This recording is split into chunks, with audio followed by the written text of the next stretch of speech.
você? Abra sua Bíblia comigo. Lá no Evangelho, lá nos Evangelhos.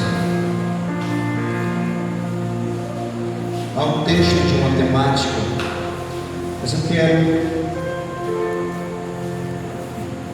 Marcos capítulo de número 10.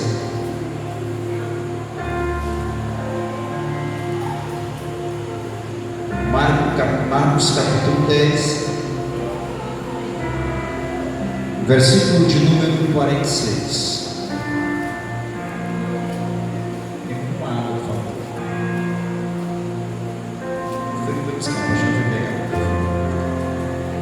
Marcos 10, 46. Diz assim a palavra de Deus: Então chegaram a Jericó. Quando Jesus e seus discípulos, juntamente com uma grande multidão, estavam saindo da cidade, o filho de Timeu, Bartimeu, que era cego, estava sentado à beira do caminho pedindo esmolas. Outras traduções vai dizer mendigando. Quando ouviu que era Jesus de Nazaré, começou a gritar ou clamar: Jesus, filho de Davi, tem misericórdia de mim. Muitos o repreendiam para que ficasse quieto ou calado, mas ele gritava ainda mais: Filho de Davi, tem misericórdia de mim. Jesus parou e disse: Chame ou traga ele até a mim. Levaram o cego até Jesus e disseram: Anima-te, levanta-te, ele está chamando você. Lançando sua capa para o lado, de um salto pôs-se em pé e dirigiu-se a Jesus. O que você quer que eu lhe faça? Perguntou-lhe o mestre. O cego respondeu: Mestre, eu quero ver. Vá, disse Jesus, a tua fé o curou, e imediatamente ele recuperou a visão e seguiu Jesus pelo caminho. Amém? Podem sentar.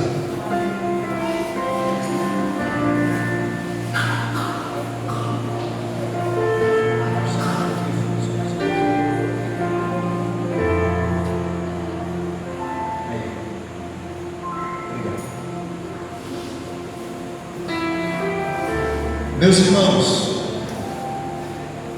esse texto que outra hora acabamos de ler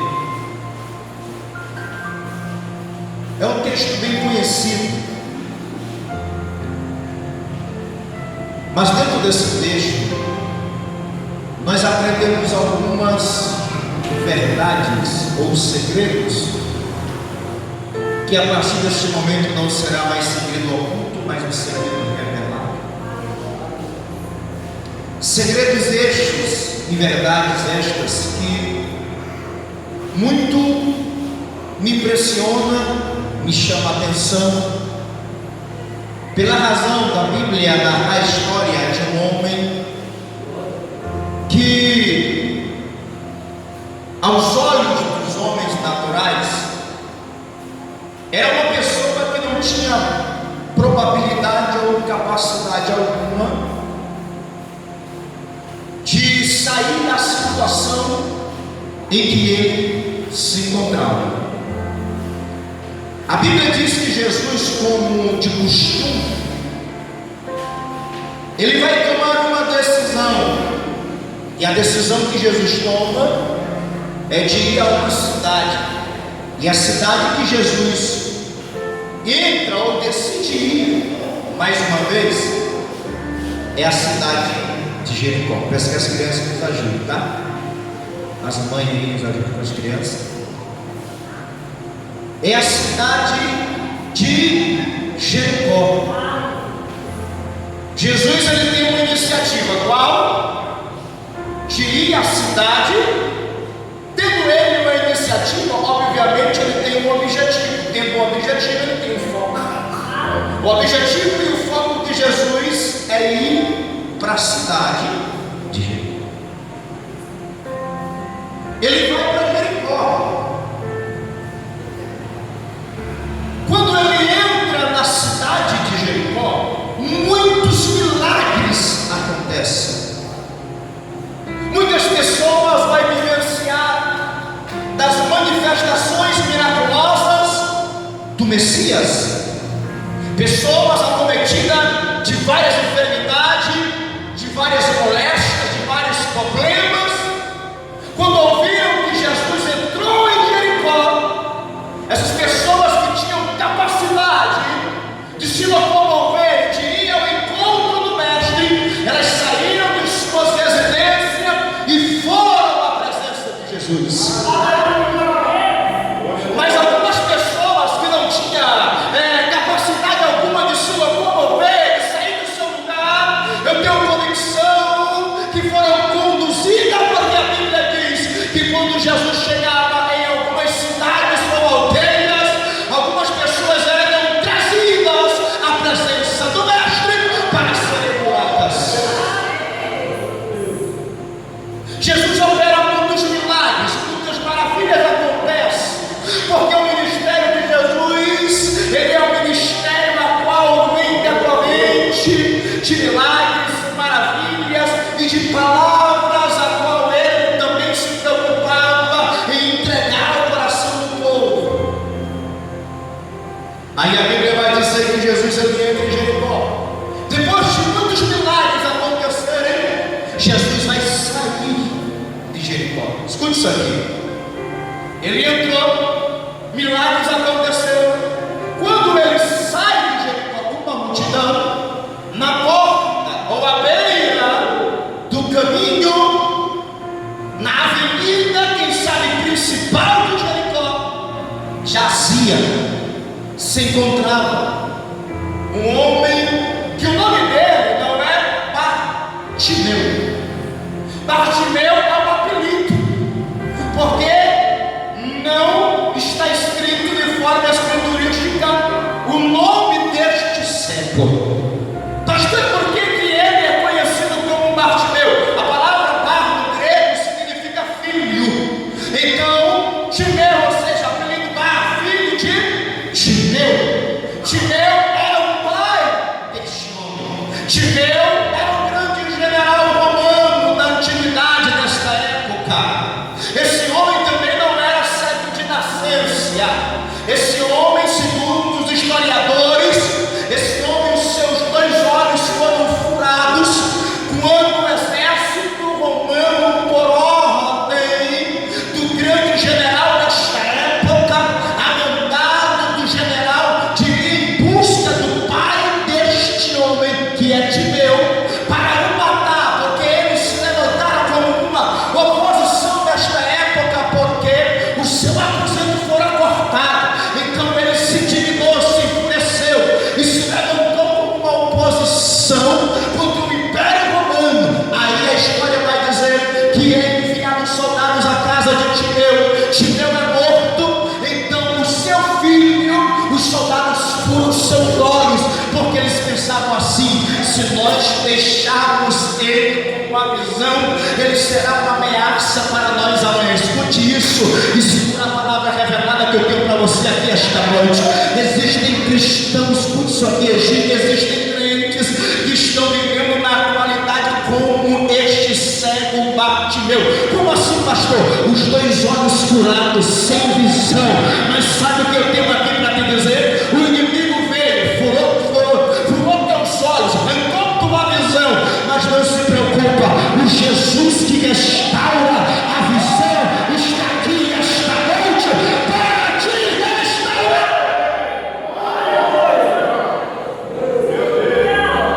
Pentecostal é o que canta.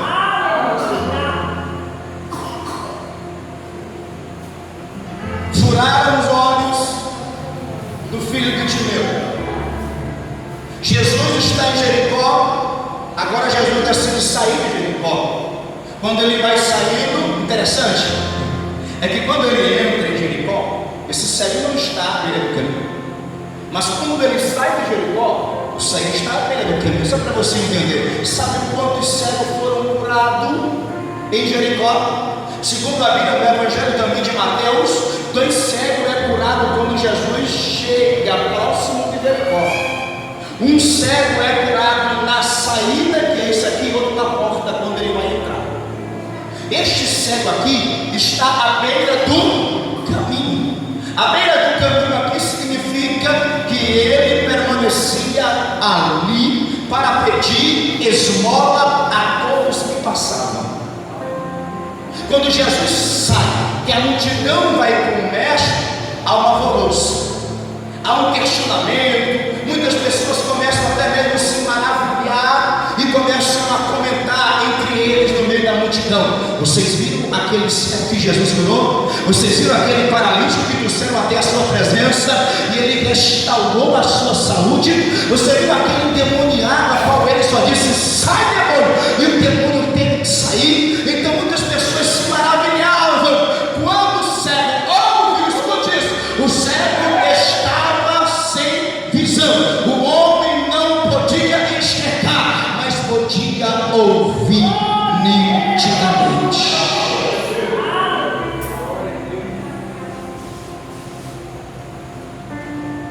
Quando ele vê o alvoroço, ele vê o barulho de muita gente, ele pergunta, o que está passando aí? Que barulho é esse? Que história é essa? Alguém no meio da multidão responde, é Jesus. Quando alguém diz, é Jesus, ele entende, Jesus? Mas qual Jesus? De Nazaré, aquele que cura, aquele que faz milagres, aquele que faz proezas, aquele que ressuscita os mortos. Alguém diz, é esse mesmo, pois esse aí é aquele que pode mudar a história da minha vida hoje. Quando ele entende que é Jesus que vai passando, o cego vai tomar uma atitude que me impressiona. A Bíblia diz que ele começa a clamar.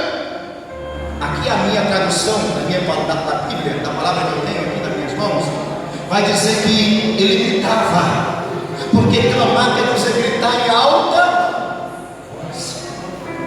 Não tem aquelas pessoas que dizem, não precisa gritar dentro da igreja porque Deus não é surdo. Está certo, Deus não é surdo, mas Deus sabe que grita. Deus sagrado que grita, eu vou lhe falar da Bíblia. Há momentos na nossa vida, irmão, que a gente tem sim que gritar. Há situações na nossa vida que nós temos que clamar. Sabe por que muitas pessoas não alcançam os milagres que elas querem alcançar da parte de Deus? Porque quando vão entrar na presença de Deus, elas vão passar.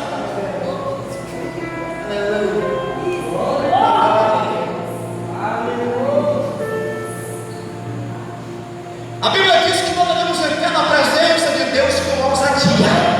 Sabe o que é isso? Entrar nele com vontade. Esse cego precisava de um milagre. Esse cego precisava de uma intervenção divina. Quando ele entende que é Jesus, ele vai quebrar o protocolo, o paradigma. Ele grita, Jesus, filho de Davi.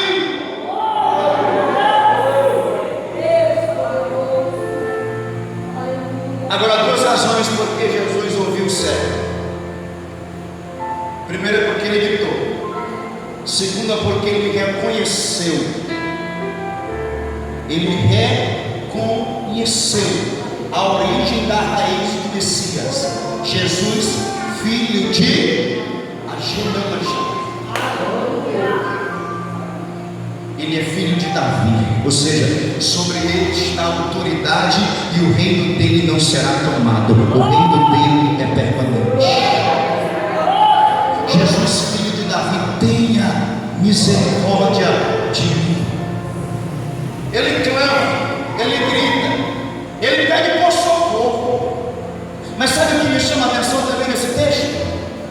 Primeiro, ele toma uma atitude, ele vai clamar. Segundo, quando ele está clamando, gritando, no meio da multidão, um grupo se levanta e diz, ei, para de gritar.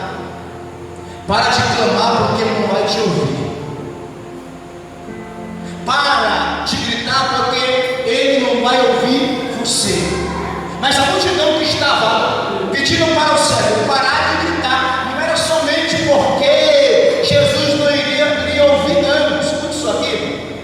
Quando a multidão, dentre a multidão, aquele grupo se levanta e diz: para de gritar. Um dos principais objetivos, sabe qual era?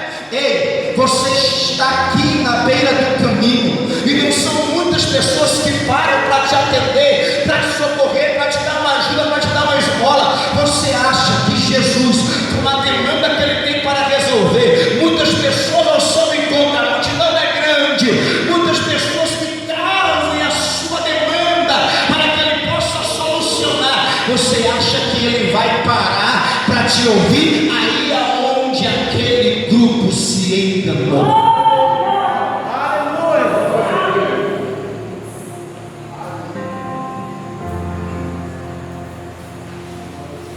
Ele não vai ouvir você. É melhor você desistir. Ele não vai ouvir você. É melhor você parar. Deixa eu dizer para você o que Deus está dizendo aqui. Não tem aquele tipo de pessoa que sabe quando você está fazendo um propósito com Deus. Não tem aquele tipo de crente, às vezes, que sabe que você está fazendo uma campanha e você só vive de campanha, e nada aconteceu ainda. Aí vem aquele filho de Belial, aí diz: ei, para esse negócio de campanha, porque isso aí não dá em nada, não.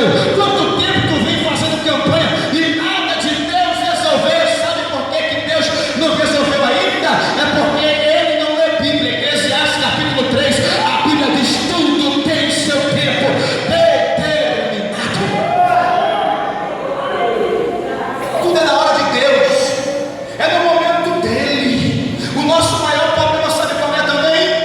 É que às vezes a gente não dá nem tanta ênfase para quem está dizendo: não, desista, para essa campanha, para de orar porque ele não será salvo, para de orar porque a situação não muda, não tem jeito não, vai morrer desse jeito. Mas às vezes eu nem dou tanta ênfase. A palavra desta pessoa às vezes é dentro de mim mesmo que não tem, ou seja, o ânimo, que não tem o sentimento e a atitude de perseverança, de seguir em frente. Deus está mandando dizer que esta noite eu vou dizer: sabe por que muita gente não tem sido honrada e abençoada? Porque não é perseverante, porque não é permanente. Começa uma campanha, no meio dela ele quebra, não vai ter fim. Ei, escute isso: Deus não aceita animal manejado para o sacrifício.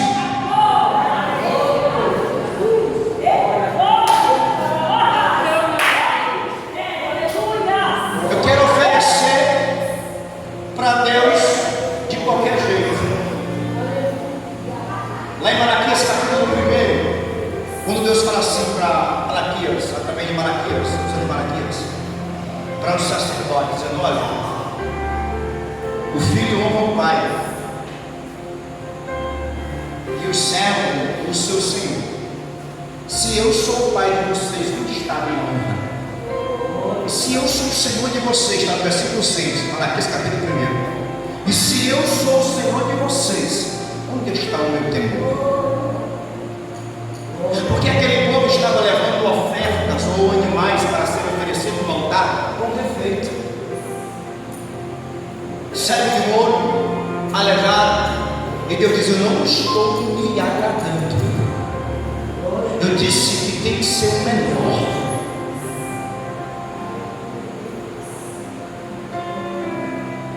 Quando o servo clama, que alguém diz: para, irmão, ele tinha tudo para parar, sim ou não?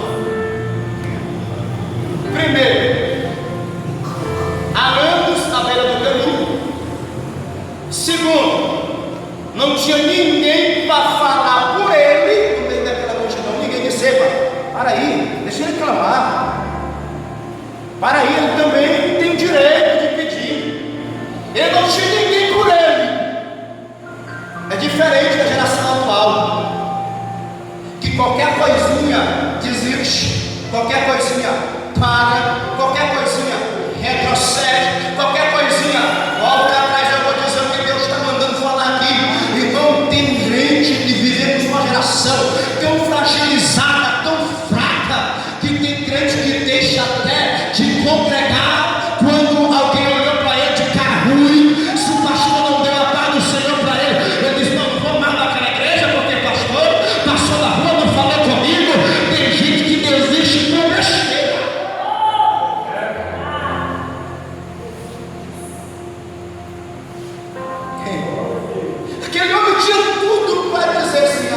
jeito para mim não. Não, eu vou parar mesmo, vou desistir, não vou gritar, não vou pedir, não vou clamar. Vou parar aqui mesmo. Não tem jeito não. Mas a Bíblia diz que quando mandaram ele parar, ele gritava cada vez. Sabe o que ele quer dizer aqui? Quanto mais alguém tenta me empurrar para trás, aí é que eu tenho que prosseguir para frente. Quanto mais alguém deseja a minha derrota, aí é que eu tenho que fazer ele entender que Deus já me concedeu a minha vitória. Porque como você sempre vai ser cercado de pessoas que não vão querer o teu bem. Não vai se enganar pensando que todo mundo é teu amigo, que não é não. Sempre vai ter aquelas pessoas que vão dizer assim: é melhor não separar. Se apresenta um projeto, um plano, não sei se dá certo não. Vixe, pastor, isso é impossível. É porque não conhece o Deus da Bíblia. Porque a Bíblia diz em Lucas capítulo 1, versículo 37: porque para Deus não há nada impossível. Aí alguém diz: ah, mas Deus é Deus, Ele é Senhor, Ele governa, Ele reina, Ele tem sobre as mãos o globo da terra, Ele é senhorio. Escute isso aqui, mas esse mesmo Deus encarnado em Cristo, Ele disse em Marcos capítulo 9 e versículo 23: se tu podes crer, tudo será possível. Glória a Deus.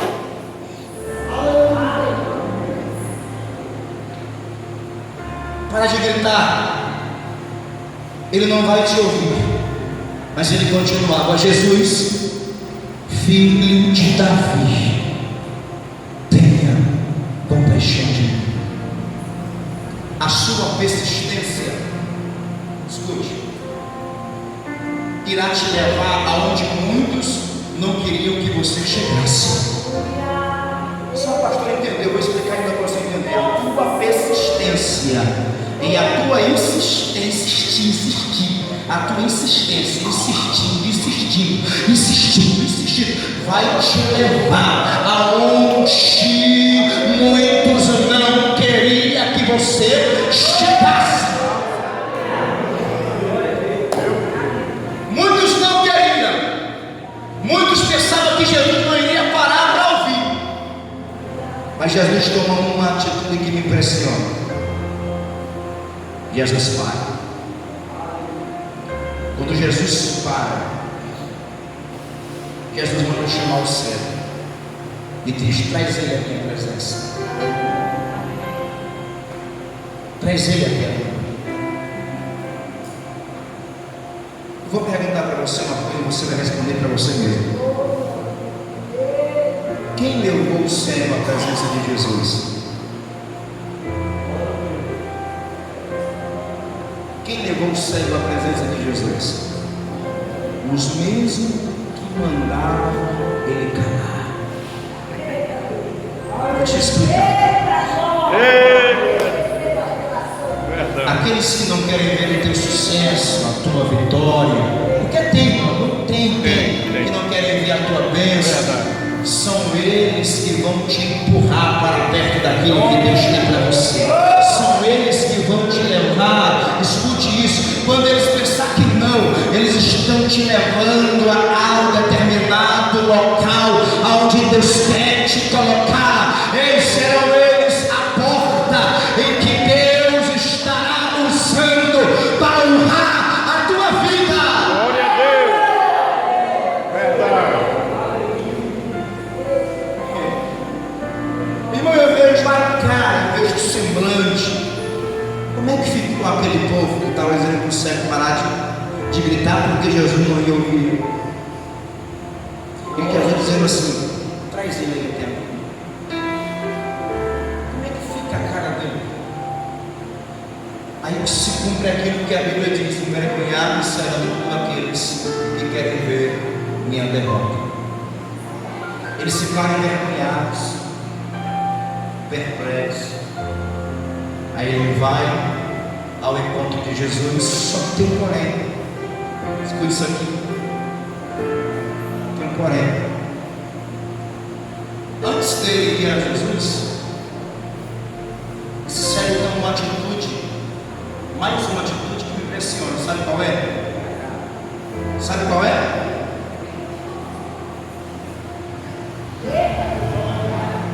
antes dele ir ao encontro de Jesus, ele deixa a sua capa.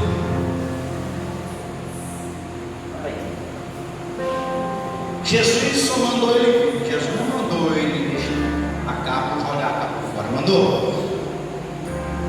E que capa era essa? Essa capa, para quem não sabe, dava-lhe o direito de permanecer onde ele estava para pedir esmola. Naquela capa, alguns historiadores dizem que existia um jargão escrito nela, a qual ele vestia a capa que era dada pelo governo para permanecer ali. O Império Romano dava aquela capa para ele permanecer ali, pedindo esmola. Quando Jesus chama eles, irmão, se você não der glória nisso aqui, eu vou comprar um caixão, não vai pegar, porque é corto. Quando Jesus disse, traga ele à minha presença, que ele tira a capa e se desfaz dela, ele está dizendo isso aqui, ó: eu não necessitarei mais de depender do governo ou desta capa para estar aqui, porque se ele me chamou, alguma coisa ele vai fazer por mim e na minha vida.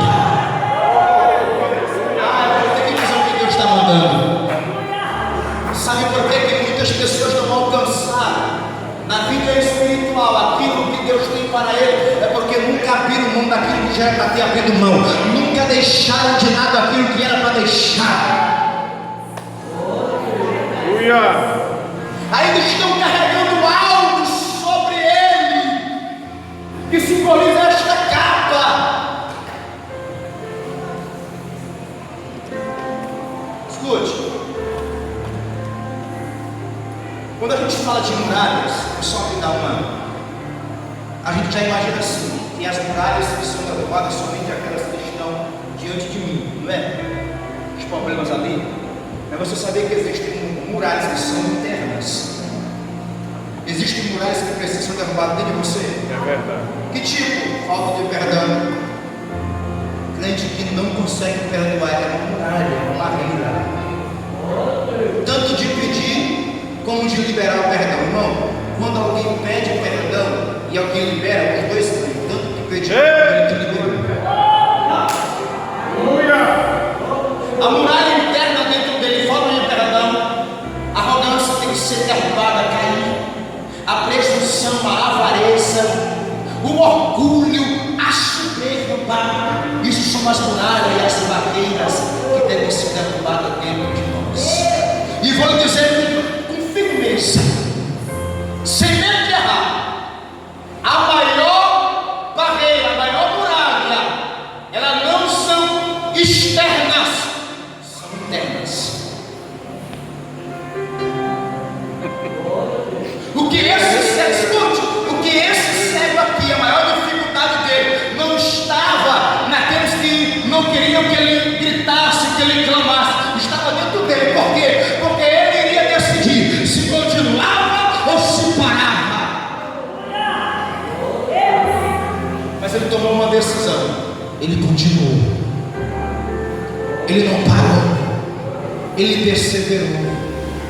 Você quer ver Deus mudar a história da tua vida? Você quer ver Cristo mudar a situação da tua casa, da tua família? Não retroceda, não pare, não desista, não olhe para trás, siga em frente. Você tem um alvo, você tem um objetivo, e se você tirar a tua visão deste alvo, deste foco, deste objetivo, você não irá conseguir seguir em frente. Jesus é o teu objetivo, Jesus é o teu foco, e se você estiver focado nele, você vencerá todas as aflições da vida, você ultrapassará as barreiras, e todas as muralhas que estiverem diante de ti cairão pelo poder da palavra, pelo poder do nome de Jesus. E se você crê nesta palavra, diga glória a Deus.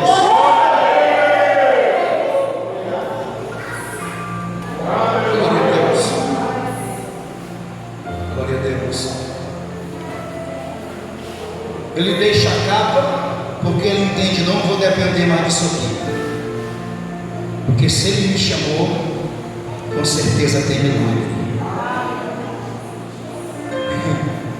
Esse cego tomou uma atitude que pouco de nós tomaríamos. Vou dar aqui meu exemplo. Uma certa feita em uma cidade, Deus me usou para orar por uma mulher que estava na cadeira de rodas. E essa mulher, ela andou uma coisa espetacular. Não fui a primeira. Ela levantou, só um pouco d'água branca, ela levantou. Andou normalmente, Deus fez um milagre. Aí alguns dias depois eu fui na casa dela. Pastor, quando eu cheguei na casa dela, sabe o que eu vi? Imagina aí. Imagina o que eu vi. Ela sentada na cadeira de roda. Aí você pergunta, mas pastor, a mulher não foi curada, foi? E por que ela sentava na cadeira de roda novamente? Eu, como sou ousado, vocês vão dar para perceber pela forma de eu pregar, eu sou direto, eu não arrudei não. Eu disse, irmã, Deus não me curou, irmã? É, pastor, curou, mas eu tenho aí um aposento e tal, e se eu deixar de ficar na cadeira de roda, eu vou perder. Sabe o que eu disse para ela? Então, fique na cadeira de roda e vá para o Beleléu, uma cadeira de roda e tudo. Porque, irmão, se a gente não for sincero, as pessoas vão viver sempre a vida miserável. É verdade. É ou não é? É. Se você for só aquele vai ficar, é verdade, Deus entende, não entende nada. Deus não tem obrigação de entender, não, irmão. O que eu tenho é que ter a obrigação de entender uma coisa, o quê? Que eu tenho que ter determinação, velho Deus que cura, que muda a minha história e que Ele pode mudar o quadro. É a mesma coisa, eu tenho que dizer que Deus está mandando. Amém. É a mesma coisa